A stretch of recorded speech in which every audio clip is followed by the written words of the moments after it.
19 अगस्त का editorial the Hindu का employment guarantee has slipped into a limbo. So जो transition period के ऊपर ये फोकस्ड है मेनली एडिटोरियल, कि मनरेगा से जो ट्रांजिशन होना था वीबी जी राम जी में, वो ट्रांजिशन पहले 1 अप्रैल के लिए अनाउंस किया गया था कि अप्रैल से होगा, लेकिन हुआ जुलाई से। तो पहली दिक्कत यहाँ पे क्या आ गई कि क्लैरिटी कम थी, इसलिए कई स्टेट्स ने मनरेगा बेनिफिट्स देने बंद कर दिए अप्रैल से। कह दिया भैया अब तो स्कीम बंद हो गई। लोगों ने पूछा नई स्कीम कहाँ है, कहते वो आएगी अभी, ऊपर से कुछ ऑर्डर नहीं आए हमारे। तो 2-3 महीने इस वजह से कई जगहों पे अप्रैल जुलाई में काम नहीं मिल पाया। पहली बात ये हो गई। दूसरी बात ये कि इसमें अब जुलाई में जब ये लागू हुई स्कीम, तो उसके बाद इसके अंदर जो एनरोलमेंट है या जो वर्क की डिमांड है वो काफ़ी कम हो गई। कम लोगों को इसके थ्रू बेनिफिट्स मिल रहे हैं। हालांकि सरकार ने कहा था ज़्यादा लोगों को बेनिफिट मिलेंगे, बट डेटा उल्टा दिखा रहा है, कम लोगों को मिल रहा है। ठीक है। एंड इसके बहुत सारे हम पहले एडिटोरियल में डिस्कस कर चुके हैं कि क्या क्या रीजंस हैं, वो रिपीट करने से फ़ायदा नहीं है, पिछले एडिटोरियल आप देख लेना। ठीक है, तो क्वेश्चन देखो किस तरीके से आ सकता है। क्वेश्चन आएगा कि मनरेगा जैसे जो बाकी प्रोग्राम्स है, एक तो वीबी जी राम जी में क्या चेंज आया है ना, उससे क्या इम्पैक्ट हुआ, वो हम पिछले एडिटोरियल में क्वेश्चन आंसर फॉर्म में पढ़ चुके हैं। यहाँ पे मैंने दूसरा क्वेश्चन दिया है कि मनरेगा या मनरेगा जैसी जो स्कीम्स होती हैं, उनकी क्या इंपॉर्टेंस है एंड क्या इश्यूज हैं। राइट। तो ये जो पॉइंट्स हैं यहाँ पे, ये पॉइंट्स आप किसी भी स्कीम के लिए लिख सकते हो। रूरल एरिया से कोई भी स्कीम होगी ना, चाहे वो वीबी जी राम जी है, मनरेगा हो या और भी कोई सिमिलर स्कीम्स हो, इस तरह के पॉइंट्स आप रिपीट कर सकते हो। ठीक है। तो आर्टिकल 41 कहता है कि डीपीएसपी है कि सरकार की जिम्मेदारी है कि लोगों को काम मुहैया कराया जाए, एजुकेशन मिले, काम मिले, जिसको जो जरूरत है उसको वो जरूरत सरकार की तरफ से मिले। ऐसी स्कीम्स का, मनरेगा जैसी स्कीम्स का लोगों की लाइवलीहुड सिक्योरिटी में क्या रोल है? पहला हो गया लीगल एंटाइटलमेंट। जब सरकार आपको कुछ काम देती है तो वो एहसान नहीं कर रही है, आपको काम मिले वो आपका अधिकार है। वेज फ्लोर, अगर आपको कहीं और एक दिन के 100 रुपये मिल रहे हो, राइट, तो आप वहाँ पे नहीं लोगे ना 100 रुपये, क्योंकि आपके पास एक बेटर ऑल्टरनेटिव है मनरेगा के थ्रू। तो लोग कहेंगे भाई जब मनरेगा में तेरे से ज़्यादा पैसे मिल रहे हैं तो हम तेरे तेरे यहाँ काम क्यों करेंगे फिर। राइट। तो उससे रूरल एरियाज के लिए एक वेज सेट हो जाती है कि हाँ भाई यहाँ पे कोई भी बंदा इससे कम रेट में तो काम नहीं करवा पाएगा। डिस्ट्रेस क्वेश्चन, जब कोई दिक्कत आती है, जैसे सूखा पड़ जाता है या फिर जैसे कोविड हुआ था, तो इतने सारे लोग अपने उनको मजबूरी में गांव जाना पड़ा था, तो सरकार को उनको मैंडेटरीली बेरोजगारी भत्ता देना ही पड़ा, काम करवाना ही पड़ा। क्यों? क्योंकि कानून में लिखा था इट इज कंपलसरी। हालांकि वीबी जी राम जी में ऐसा नहीं है। वीबी जी राम जी में उल्टा है, उसमें यह है कि अगर सरकार के पास पैसे नहीं है, सरकार ने पैसे नहीं दिए, तो आप काम नहीं करवाओगे आगे। राइट। तो वीबी जी राम जो टॉप डाउन अप्रोच है, ऊपर से पैसे आएंगे और उन पैसों के हिसाब से लोगों को काम दिया जाएगा। मनरेगा में क्या था, बॉटम्स टू अप अप्रोच थी कि लोग डिमांड कर रहे हैं काम की, लोगों की जितनी डिमांड आ रही है, अगर मान लो बेरोजगारी बढ़ जाए इंडिया के अंदर, तो ज्यादा लोग काम मांगेंगे, उनका अधिकार है, तो सरकार को पैसे देने ही पड़ेंगे। तो ये हुआ था कोविड में। अब दोबारा कोविड जैसी स्थिति अगर आ जाए, तो लोगों को नहीं मिलेगा रोजगार, सरकार कहेगी इतने पैसे में इतना ही मिलेगा। ठीक है, इतने तुमने मेरे जुमले सुने हैं तो तुम्हें इतना ही मिलेगा बस, या तो और जुमले सुनो। ठीक है, तो विमेन्स एम्पावरमेंट हंसी मजाक की बात है, लेकिन लोगों को रोटी नहीं मिलती है वो अलग बात है। हमारे लिए सिर्फ हंसी मजाक है ना। विमेन्स एम्पावरमेंट, मनरेगा से जितने बेनिफिशियरीज थे उनमें से 57% बेनिफिशियरीज विमेन थी। उसका एक रीज़न अच्छा है, मतलब ये अच्छी बात है। उसका एक रीज़न ये भी है कि कई मेन जब माइग्रेट कर जाते हैं कहीं और सिटीज़ वगैरह में, तो विमेन होती हैं वो फिर काम धंधा ले लेती हैं ऐसे मनरेगा से, थोड़े दो पैसे उनको एक्स्ट्रा मिल जाते हैं, ये तो अच्छी बात है। It leads to women empowerment. Asset creation, free में तो पैसे दे नहीं रही है सरकार, काम करवाती है, चाहे सड़क बनवानी हो, कुछ भी काम करना हो लोकल सा, एंड उस एसेट का भी फिर लोग फ़ायदा उठाते हैं, तो बढ़िया चीज़ है ये। ठीक है ना। किसी कोई प्रधानमंत्री था, उसने लोकसभा में कहा था कि 60 साल बाद भी तुम लोगों से सिर्फ गड्ढे खुदवा रहे हो, ये किया तुमने 60 साल में। गड्ढे नहीं खुदवा रहे हैं भाई, काम वाम करवा रहे हैं। ठीक है। कब्ज माइग्रेशन, जब लोकली वर्क मिल रहा है तो जो डिस्ट्रेस माइग्रेशन है वो भी कम हो जाती है। इम्प्लीमेंटेशन चैलेंजेस, पेमेंट डिलेज बहुत होती हैं, स्कीम रोक दी जाती है, हालांकि लोगों का अधिकार है, लेकिन वो भी रोक दिया गया। कैसे? 3 साल तक सेंट्रल गवर्नमेंट ने वेस्ट बंगाल को मनरेगा के फंड्स दिए ही नहीं। क्यों नहीं दिए? क्योंकि इरेगुलरिटीज थी। जब भी कोई ऑडिट होता है तो ऑडिट में पाया गया कि इंडिया के लगभग हर स्टेट में, हर स्कीम में इरेगुलरिटीज होती हैं। ये तो नॉर्मल सी बात है, हर जगह होती है। लेकिन सरकार ने कहा कि वेस्ट बंगाल ऐसे पर्टिकुलर स्टेट है जहाँ के लोगों ने हमें वोट नहीं दिया, इसलिए हम उनको पैसे नहीं देंगे। इसलिए 3 साल तक वेस्ट बंगाल में मनरेगा ने काम नहीं किया, जस्ट बिकॉज़ सेंट्रल गवर्नमेंट ने वहाँ पे पैसे नहीं दिए। एंड अदरवाइज़ भी पेमेंट में काफ़ी डिलेज़ होते हैं। करप्शन लीकेजेस होती हैं, आप जितने मर्ज़ी आधार-वाधार लगा लो, लेकिन अभी भी घोस्ट वर्कर्स होते हैं। लो अवेयरनेस, कई लोगों को पता ही नहीं होता एंड कई रिमोट एरियाज़ में ये पहुँची नहीं है स्कीम लोगों तक, ऐसी भी जगह हैं। एडमिनिस्ट्रेटिव कैपेसिटी, अब स्कीम को चलाने के लिए तो आपको अफ़सर चाहिए ना, तो कहीं जगहों पे अफ़सर या स्टाफ ही नहीं है, स्कीम को चलाने के लिए। वर्क क्वालिटी, जो एसेट्स हैं, कई जगहों पे घोस्ट एसेट्स बनते हैं, कि पेपर में दिखा दिया कि यहाँ पे कुआँ खोदा गया था, सड़क बनी थी, बट वहाँ पे ऐसा कुछ है ही नहीं। और दूसरा नया स्कैम, अभी मैंने एक वीडियो देखी बढ़िया-सी, पहले भी होता होगा डेफ़िनेटली, मैंने तो अभी देखा, कि कहीं पे सड़क बनानी है, तो पता है क्या करते हैं?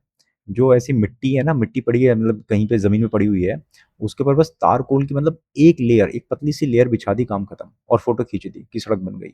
उसके नीचे के जितने रोड़ी पत्थर वगैरह लगाने थे, ठीक है ना? जो प्रॉपर सड़क बनती है लेयर्स में, लेयर्स है ही नहीं। भई अगर आप कहीं की फ़ोटो लोगे, तो फ़ोटो में तो सड़क की सबसे ऊपर वाली फ़ोटो आती है ना, जो काले रंग का ये बिछा हुआ होता है, बिटुमेन वगैरह। तो कॉन्ट्रैक्टर आया, बस वो ऊपर वाली परत बिछाई, नीचे कुछ है नहीं, नीचे मिट्टी है बिल्कुल। लोगों ने आके हाथ से उखेड़ दी पूरी सड़क, कि ये है क्या? नीचे कुछ है ही नहीं, एक पतली-सी, मतलब हार्डली आधे सेंटीमीटर की सड़क है। तो ऐसी भी चीज़ें हो जाती हैं एंड जो लोग एक्सपोज़ करते हैं उनकी पिटाई हो जाती है। जिसने सड़क बनाई उसकी पिटाई नहीं होती, जिसने एक्सपोज़ किया उसकी पिटाई हो जाती है। नेक्स्ट हो गया फंड क्रंच। ये तो पता ही है अब, वीबी जीराम जी में तो बहुत ज़्यादा होगा, कि जो ऊपर से बजट ही नहीं आएगा तो स्कीम चल नहीं पाएगी। वे फॉरवर्ड क्या है? अभी जो मनरेगा की वेजेस सरकार कहती है हम कंपेयर कर रहे हैं, ये कर रहे हैं इसको सीपीआई एग्रीकल्चरल लेबरर से। लेकिन सीपीआई एग्रीकल्चरल लेबरर में इंक्रीज़ बहुत धीरे-धीरे होता है एंड सीपीआई रूरल में इंक्रीज़ रिलेटिवली फास्ट होता है। तो मनरेगा की जो वेजेस मिलती हैं, they should be indexed to CPI rural, ऐसा इस कमिटी ने कहा था 2017 में। एंड टाइमली सोशल ऑडिट्स वगैरह होने चाहिए। कानून में लिखा हुआ है इट इज़ मैंडेटरी, बट सरकार कई जगहों पे नहीं कराती है एंड कई जगहों पे फिर भी जो लोकल स्ट्रॉन्गमैन होते हैं उनकी दादागिरी चलती है। कंक्लूजन क्या है? Strengthening rural guarantee is employment is very vital, because से बहुत सारे डोमिनो बेनिफिट्स होते हैं। डोमिनो बेनिफिट्स मतलब कि और बहुत ज़्यादा इसका इम्पैक्ट, चेन रिएक्शन होता है, कि अगर आप लोगों को पैसे दोगे रूरल एरियाज में, तो और जगह पैसे खर्च करेंगे, उनकी क्वालिटी खाने पीने की, न्यूट्रिशन की, हेल्थ केयर की थोड़ी अच्छी हो जाएगी क्वालिटी। और पैसे नहीं दोगे तो लोग फिर और वहाँ पे भुखमरी बनेगी, है ना? फिर क्राइम रेट बढ़ेगा और 50 दिक्कतें आएंगी। नेक्स्ट एडिटोरियल है time to push back against the US. इसमें क्या है time to push back against the US में? इसमें एडिटोरियल में ये कहा गया है कि यूएस ने बहुत ज़्यादा इकोनॉमिक प्रेशर दुनिया पे बना रखा है। किस तरीके से? दादागिरी। वो धमकी देता रहता है, तुम ऐसा करो वरना मैं ये कर दूंगा, तुम वैसा करो वरना मैं कर दूंगा, पूरे दुनिया के अंदर। ईरान में कुछ हो रहा है, मैं बीच में आऊंगा, रशिया में हो रहा है मैं बीच में आऊंगा, हर जगह मैं उंगली करूंगा। वैसे पता है कौन ऐसी हरकतें करता है? टेररिस्ट करते हैं। टेररिस्ट कहते हैं ना, हमारी बातें मानो वरना बम फोड़ देंगे, ये कर देंगे, वो कर देंगे। तो यूएस एक तरह का मतलब एक थॉट प्रोसेस है कि ये भी एक तरह का टेररिस्ट स्टेट है। जस्ट बिकॉज़ वो लोग यूनिफ़ॉर्म पहनते हैं डज़ नॉट मीन कि वो जो कर रहे हैं वो सही कर रहे हैं। तो यूएस के खिलाफ चार्ज ये है कि यूएस ने बेसिकली हमें एक्यूज़ किया है कि इंडिया चाइना की हेल्प कर रहा है। भई यूएस ने कुछ टैरिफ्स वगैरह लगाए चाइना के ऊपर। अब इंडियन फैक्ट्रीज़ चाइना से कुछ गुड्स इम्पोर्ट करती हैं। एक तो होता है कि हम फिनिश्ड गुड्स इम्पोर्ट कर रहे हैं। चाइना से रेडी रेडी टू यूज़ हम गुड्स इम्पोर्ट कर रहे हैं, एक वो बात हो गई। दूसरा, हम सेमी फिनिश्ड गुड्स इम्पोर्ट करते हैं इंडिया में।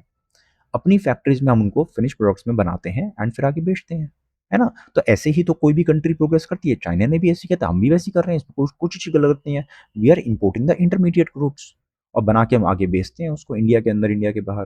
तो यूएस कह रहा है नहीं-नहीं, ये गलत है, आई डोंट लाइक दिस, चलो बंद करो इसको, राइट? तो एडिटोरियल ये कह रहा है भाई इतनी नॉर्मल सी बात है ये, अब इस पे भी यूएस महाराज को, मोदी जी के दोस्त को प्रॉब्लम हो रही है हमसे, तो ये सही नहीं है। ऐसे तो ये हमें पुश करता रहेगा और इसलिए पुश कर पा रहा है क्योंकि पहले भी यूएस की हमने सारी बातें मानी हैं। यूएस ने कहा कि इन चीज़ों पे अपने टैरिफ कम करो, हमने कहा यस सर हम कर लेंगे। यूएस ने कहा कि पहले तुम हमारे ऊपर 18% लगाते थे, अब तुम सिर्फ 0% 3% लगाओगे, हमने कहा ओके सर।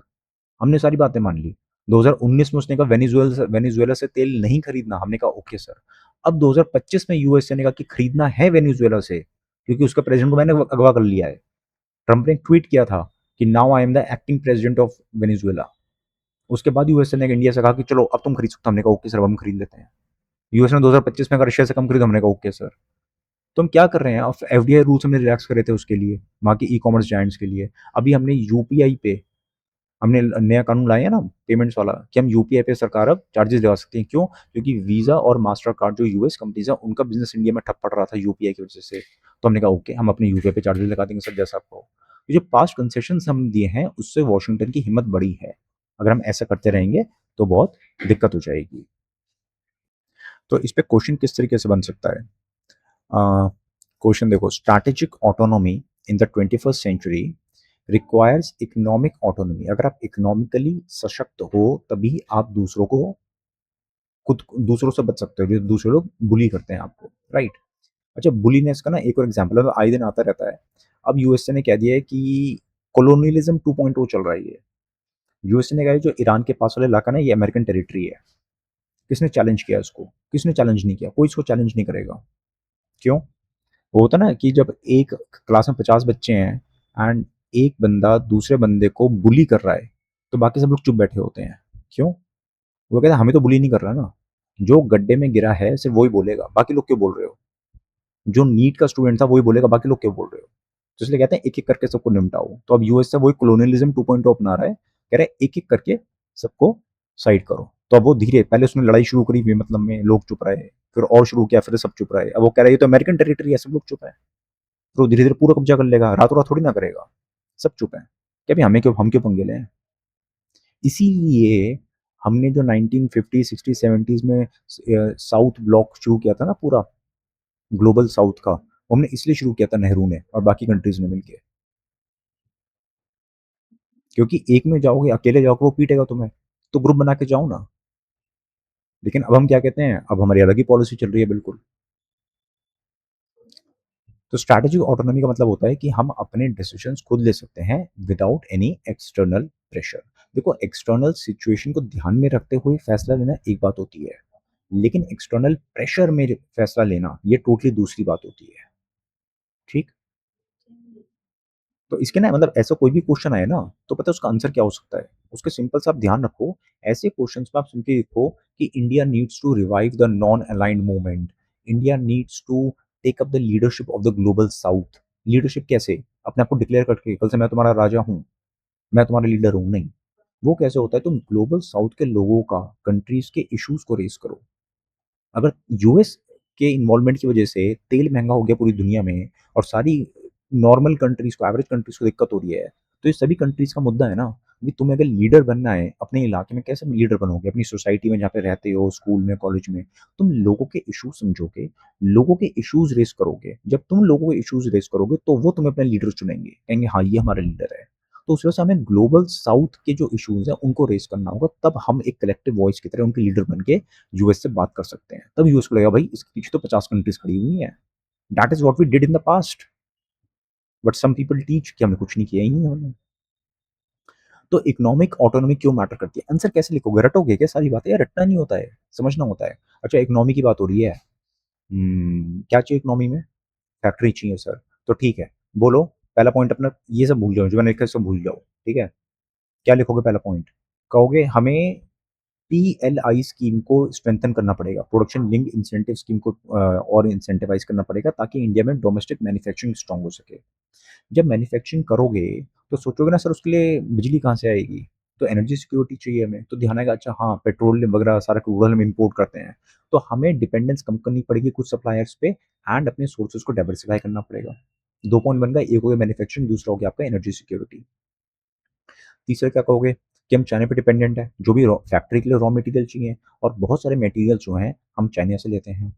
फैक्ट्री के लिए टेक्नोलॉजी चाहिए, टेक्नोलॉजी, सेमीकंडक्टर, एआई, टेलीकॉम, ये सारी टेक्नोलॉजीज वेस्टर्न कंट्रीज ने अपना रखी हैं। तो हमें उसके लिए उनसे जेवी वगैरह करने पड़ेंगे, जॉइंट वेंचर्स, धीरे धीरे वहाँ की टेक्नोलॉजी सीखनी पड़ेंगी हमें, है ना? एंड पैसा चाहिए, सॉरी ट्रेड करोगे, फिर जब सामान बन जाएगा फैक्ट्री से, उसको बेचोगे कहीं पे, इंडिया के अंदर बेचोगे ओके, इंडिया से बाहर बेचोगे तो आपको एफटीए साइन करने पड़ेंगे। तो ट्रेड लेवरेज, जो बाकी कंट्रीज हैं उनके साथ अपने ये अच्छे एफटीएज वगैरह साइन करो, जैसा भी हमने यूरोप के साथ साइन किया था, ताकि हम टोटली यूएस पे डिपेंड, मतलब यूएस पर डिपेंडेंस हमारी कम रहे। ठीक है ना? एंड मान लो अगर यूएस के किसी सैंक्शन की वजह से इंडिया में फैक्ट्री से दाम बढ़ते हैं, बाकी कंट्रीज में दाम बढ़ते हैं, तो फिर हम अपने ट्रेड पार्टनर्स को बोल पाएंगे ना, यूरोप वगैरह को, कि भैया तुम्हारे सगे संबंधी ट्रम्प की वजह से हमारे ऊपर भी इम्पैक्ट पड़ रहा है, तुम्हारे सारे माल जो हम तुम्हें बेच रहे हैं वो भी महंगे होंगे धीरे धीरे। तो अपने लिंकेजेस बाकी कंट्रीज के साथ अच्छे करो, ना कि बेकार करो। तो इस तरह के पॉइंट अपना बना के लिख सकते हो, इसलिए आपको रटने की जरूरत नहीं पड़ती है। फिर चीज़ों को समझो, फीलिंग लो चीज़ों की। एग्जामिनर ने जब बनाया था ना क्वेश्चन, तो उसने इन पॉइंट को ध्यान में रखते हुए क्वेश्चन नहीं बनाया था। उसने देखा कि न्यूज़पेपर में क्या हालत चल रही है दुनिया में इस टाइम, तब उसकी फीलिंग के बेसिस पे क्वेश्चन बनाता है एग्जामिनर। तो अगर आपको फीलिंग्स आपके अंदर भी हैं, आपको समझ में आ रही है वो चीज़ें, बैकग्राउंड समझ में आ रहा है, तो पॉइंट अपने आप बन जाते हैं फिर। ठीक है, तो रटा मत करा करो चीज़ों को। हम क्या कर सकते हैं, बाकी कंट्रीज के साथ अपने टाइज अच्छे करो, ट्रेड टाइज बढ़ाओ, स्ट्रैटेजिक पार्टनरशिप, जो हमारे बाकी मल्टीलेटरल प्लेटफॉर्म्स हैं, तो मल्टीलेटरल प्लेटफॉर्म्स में अपनी प्रेजेंस को इंक्रीज करो, डोमेस्टिक कैपेसिटी को इंक्रीज करो पीएलआई स्कीम के थ्रू, जैसे मैंने कहा कि नॉन अलाइंड मूवमेंट को रिवाइव करो। वरना ये जो धमकी देने वाली बातें होती हैं, ये सब चलती रहेंगी। ठीक है, टेररिस्ट होते हैं ना, वो कहीं बम बम गिरा देते हैं, तो बस ये अपनी मिसाइलें गिरा देता है। वही चीज़ है, अगर आप ढंग से पढ़ोगे तो यही काम है इसका।